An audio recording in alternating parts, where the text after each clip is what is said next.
meron tayo rito i-convert na guitar amplifier. Actually, noong December pa to nandito. Ngayon ko lang siya binalikan. Okay?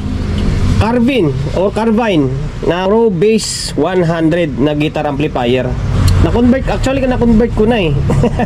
Paliwanagan ko na lang sa inyo. Hindi ko na sana gagawa ng content kaso sayang naman. And then, para makapagbigay idea tayo, di ba? Ang issue nito dati is naninira ng IC. Ditong nakalagay yung IC nyo. Ito yung board nya. Tapos dito siya nakalagay. Ngayon, tuwing palit ko ng IC, sinisira niya yung IC. Kasi meron nang gumawa dati nito. Hindi ko alam kung ano yung, kasi may mga naka-jump na oh. Kung ano yung mga pyesa dito na nawala, nakulang, ano nilagay nila. Kung bakit tuwing palit ko is sinisira niya. Ayan. Ngayon, naisipan ko, palitan na lang, convert na lang. Kasi ang IC nito dati, TDA 7294 din. Oh. Ngayon, order tayo. Ito yung pang-convert ko. Napakaganda nito, napakalinaw. Ito madalas ginagamit sa mga, pwede itong gamitin sa mga active na two-way. Ayan, 7294 na IC. Napakadali lang niya gawin. Dito muna tayo, dito muna, bago dito. Sige. IC. Tapos, itong supply niya, oh. AC. Ayan, AC, naka-center top. Ang kapasitor na ginamit ay 50 by 2200. 50 volts, ibig sabihin, kahit 30 kaya niya. Kahit 30 AC kaya niya. Okay? Ayan, AC, ground AC. Ito, yung connection nito.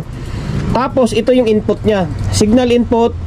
Tapos, output, ito yung speaker. Napakadali lang niya, di ba? Tatlo lang yung kakabitan mo. Supply, input, and then output. Ayan. Ngayon, tinanggal ko nga ito. Tapos, ito yung mga socket nyo. Binagawa ko to sa kay Toto nung nakaraan, hindi niya madali. Ayan, ito. Ito yung kable ng nandito. Ngayon, ang pinutol ko lang dyan is yung supply lang. Ito paliwanag na lang ginagagawin ko sa inyo guys ha. Kasi may supply na ditong positive negative na kasi may kapasitor na dito eh. Para sana dito.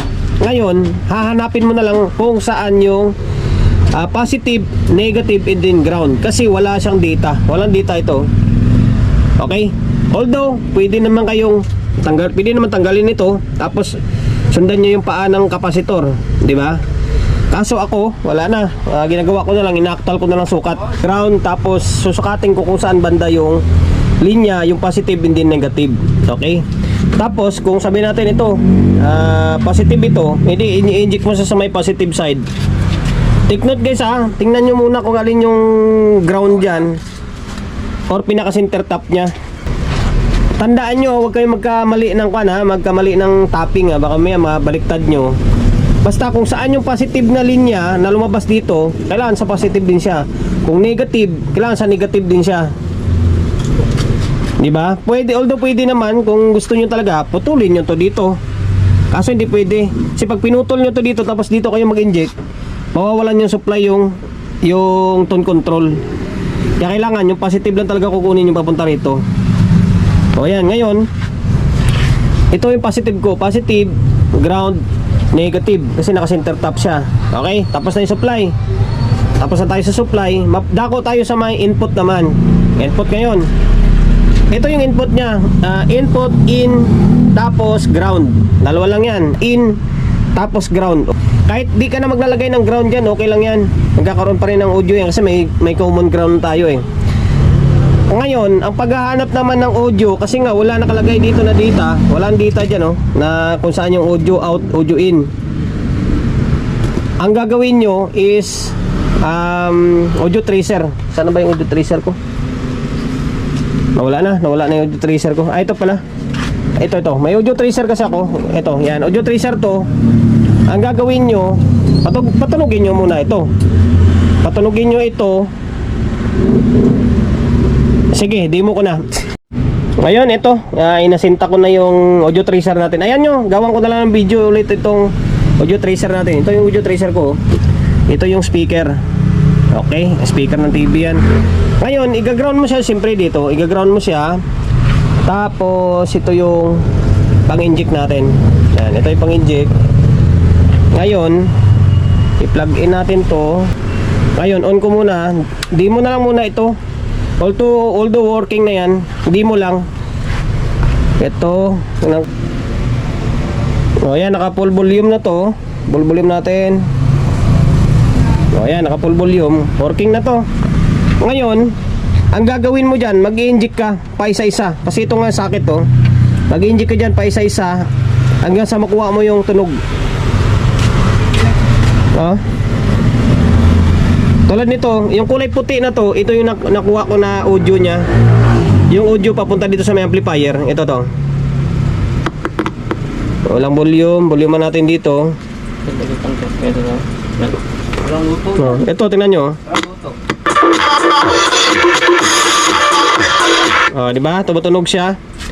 Working, Ang gagawin mo lang dyan, sundutin mo lang ng audio tracer to, lahat, pa isa-isa. Hanggang sa kung saan yung tumutunog, ibig sabihin, yun yung signal niya. Ito yung puti, Puti na to, ito yung audio input niya. Or audio source niya. Papunta sa may, dito sana. Ngayon, dito mo siya ilagay. Dito mo siya ilagay, Kasi audio in yan dyan, Tapos yung ground, kahit wala ng ground, kasi may ground ka na dito. Okay? Ngayon, ito naman sa may kabila, itong side na to, kasi ganito siya Itong side na to, ito naman yung out niya. Out, tapos ground. Positive, negative yan, kumbaga. Yan na yan, papunta sa may out mo dito. Halimbawa lang naman to, halimbawa kung ganitong unit ang ginagawa mo. Kung iba naman, same lang din process niyan. Out, tapos in. Okay? Yan lang, napakasimple lang. Ilang linya lang yung kakabit mo. Supply lang naman, supply. Audio input, tapos audio out na.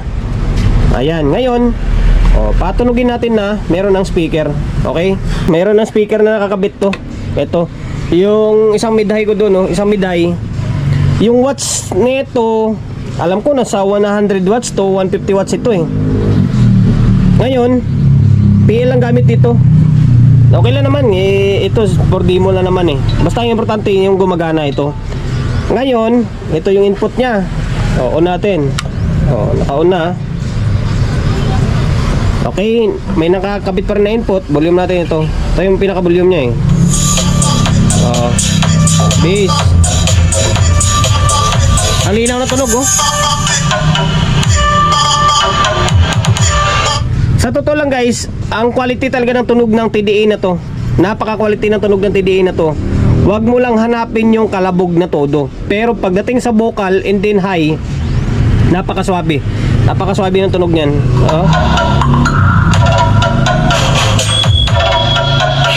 Okay na. Kaysa na problema tayo rito, lagi niyang sinisira. Di convert na lang natin. Sa Shopee ko to nabili. Sa Lazada, meron din to. Parang nasa 300 plus lang yata ito. Maganda ito. Kahit yung supply na 5 auto, kaya nito. Kasi capacitor, tingnan mo, 50 50 volts yung capacitor. Around na sa 30 BC yung kaya nito Napakadali lang siya. Basta napakadali. Supply lang. Meron ka lang split type na supply. Lagay mo siya dito. Lagay mo siya sa may lagay mo yung in rito. Sabi natin kung galing sa may amplifier, sa tone control, pasok mo siya dito. Tapos ito na yung speaker out niya. And then huwag kalimutan ilagay sa may heatsink, diba? Lagay mo ng heatsink. Okay? Yan na.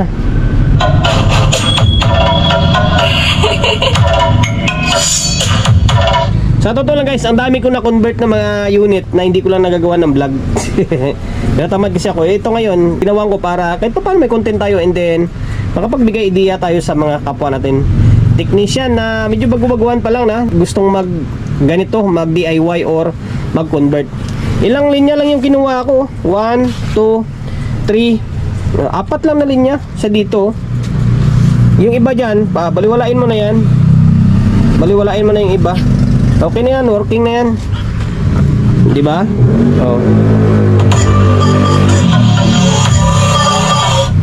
Okay. Hanggang dito na lang. Mabilis ang vlog lang ito. Naway nakapagbigay idea tayo sa mga kapwa natin technician. Yun na sabi ko, ang video bago-baguhan lang.